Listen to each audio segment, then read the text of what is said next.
हमारे साथ में हास्य कवि राम लखन मेघना जी है और वो कब कहाँ किसको कहते हैं कि जहाँ कभी कब और क्या कर जाए क्या लिख जाए किसी को पता नहीं होता है।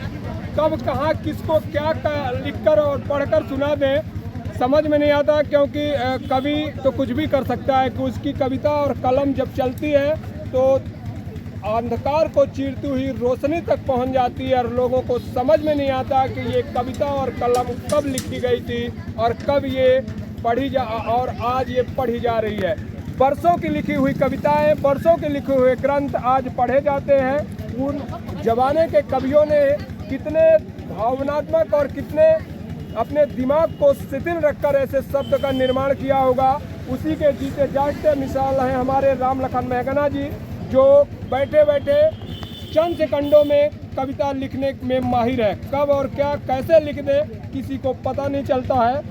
और ज़्यादातर इनके जो हाथ से कविताएं रहती हैं, जब ये शुरू हो जाते हैं तो अगर महफिल में हजारों लोग बैठे हैं तो उनको ये महसूस नहीं होता कि मैं कहीं पर बैठा हुआ, उनका टाइम निकल जाएगा, लेकिन वो जाने का नाम नहीं लेते। सर बहुत बहुत धन्यवाद आपका सौगंधारा समाचार पत्र में, और आप जिस तरह से सैनिकों के काम के लिए तत्पर रहते हैं।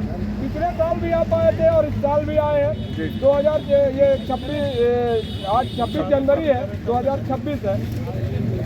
हमारे सेना के जो प्रहरी हैं, शायद निसंदेह ये कहा जाए कि सरहद पर अगर एक ही देश में ईमानदारी से काम करता है तो सेना का जवान है। अगर वो अपनी ईमानदारी हटा दे तो हमारे देश को गुलाम होने में बहुत चंद ही सेकंड लगेंगे।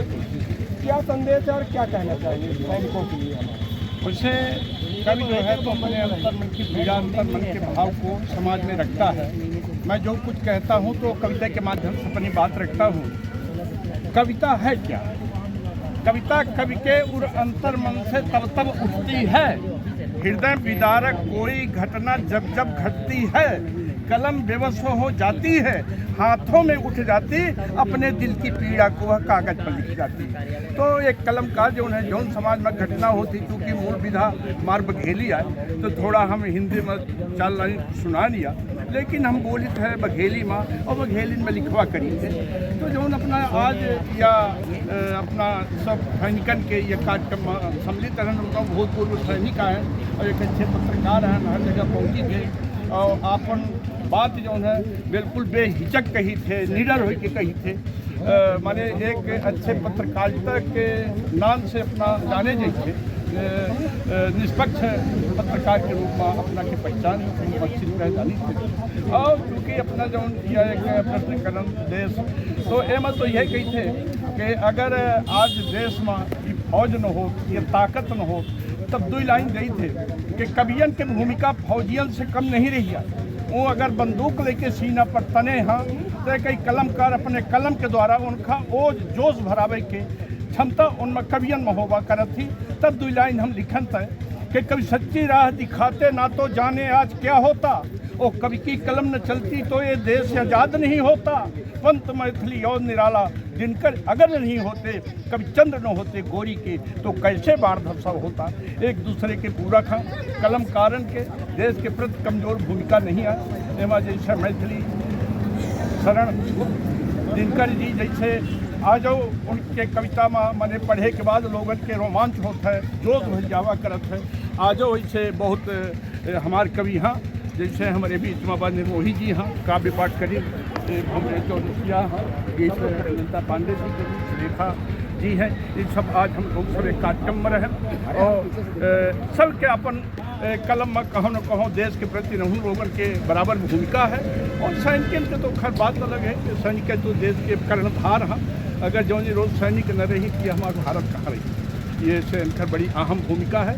लेकिन जो पूर्व फौजी के आज हम वक्तव्य सुना कि हम तो रिटायरमेंट हो चुके हैं, लेकिन अब वह जज्बा जोश है कि देश में अगर कोनो में के दिक्कत आवत थी, अगर हमका याद की जाता है, याद नहीं हुआ की जाइए, अगर कोनो बात हुई तो हम लोग पूरा इकट्ठा हुई कि माने दुश्मन पर आक्रमण करेगा आ जाओ तैयार हैं, भले हम लोग रिटायरमेंट है। यह एक बहुत बड़ी बात है फौजियन के अंदर, जो यह जज्बा है, जो यह एक संकल्प है, एक खातिर सब सम्मान के पात्र हैं।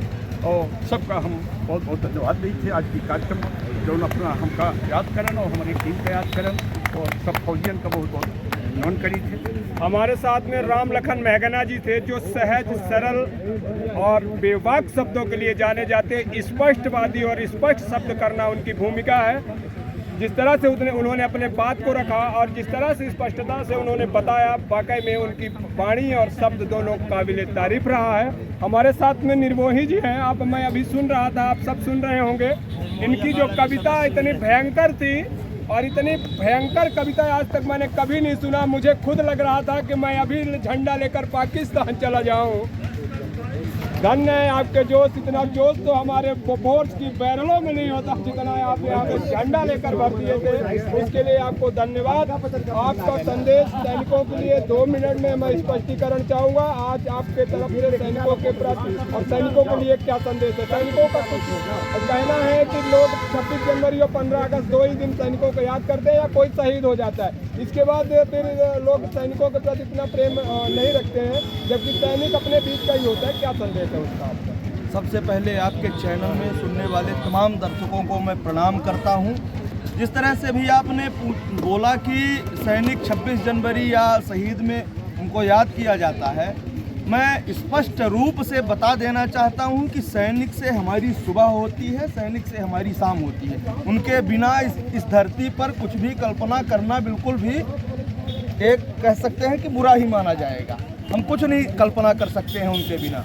और अभी एक चर्चा और आ रही थी कि हमारी महिलाएं, हमारी बेटियां कहाँ जा रही हैं। अभी आप चर्चा कर रहे थे शायद, तो मुझे यह नहीं समझ में आ रहा है कि वीरांगनाओं के देश में रीलांगनाएं कैसे पैदा हो गई।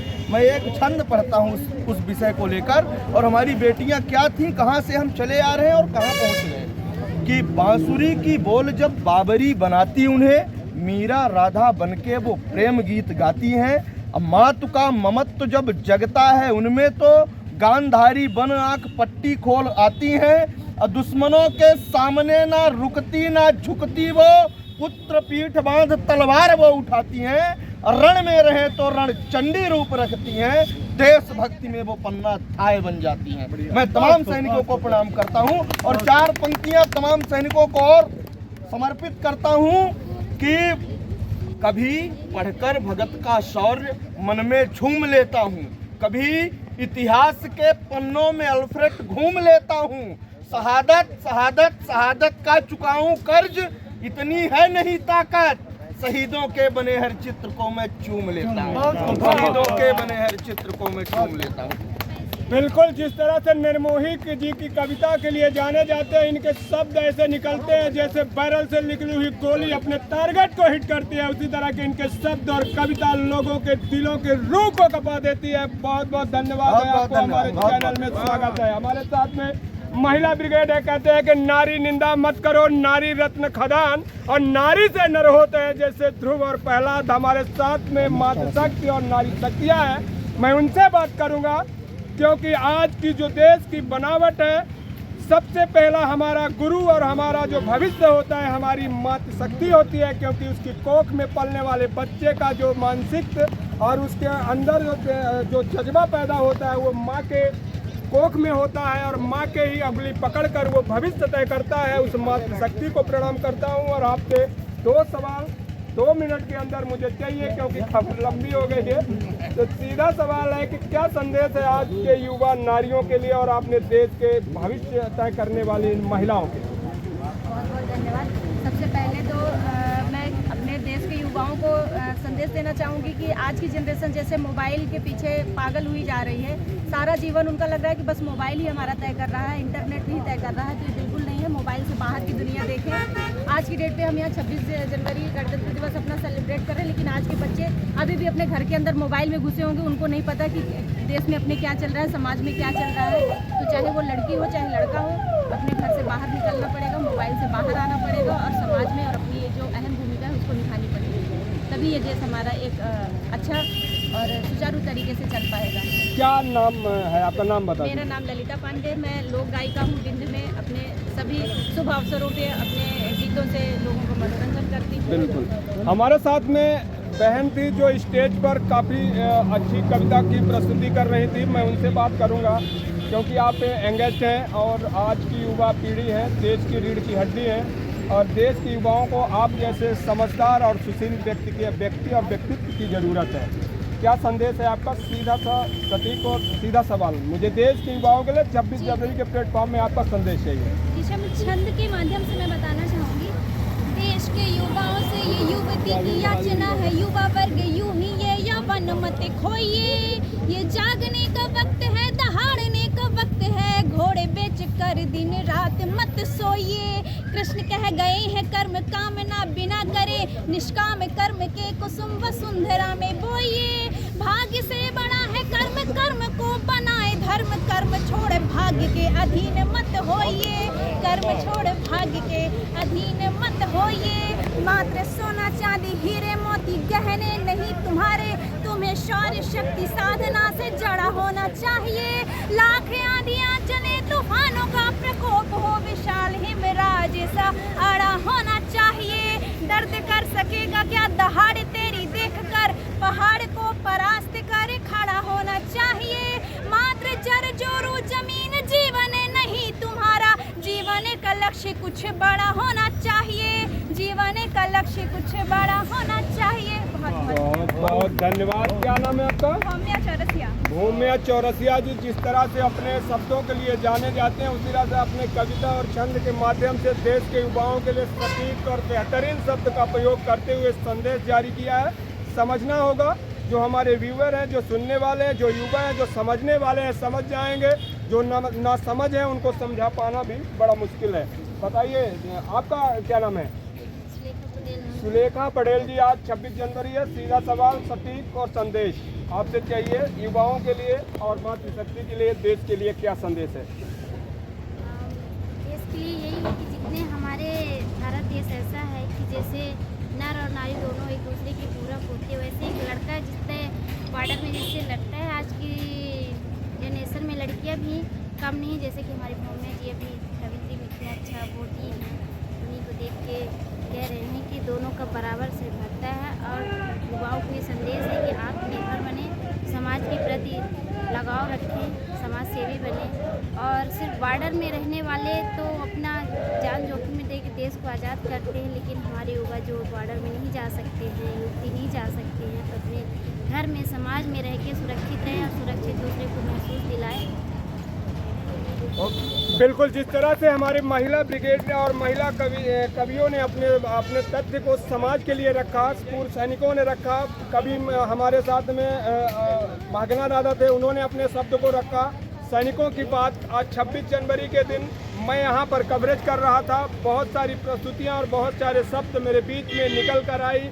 बहुत सारी लड़कियां और युवाओं ने मुझे जिस तरह से संदेश दिया है वो काबिले तारीफ रहा है। सैनिकों का एक आरोप रहा है कि सरकार कहीं न कहीं इन्हें उपेक्षा करती है। 15 अगस्त 26 जनवरी और शहीद होने के अलावा अगर किसी संस्थान में ये फौजी अपने वर्क या काम के लिए पहुंचते हैं तो वहां पर इनको उपेक्षा की नज़रों से देखा जाता है। वाकई में ये सत्य है और सरकार को सोचना होगा और समझना होगा, क्योंकि जिस सैनिक की वजह से सरहद और देश महफूज है उसकी समस्या और उसकी सुरक्षा करना सरकार का और स्थानीय कानून व्यवस्था का दायित्व है। मैं यज्ञ प्रताप सिंह, ग्राउंड रिपोर्ट 0 रीवा। जय हिंद, जय भारत।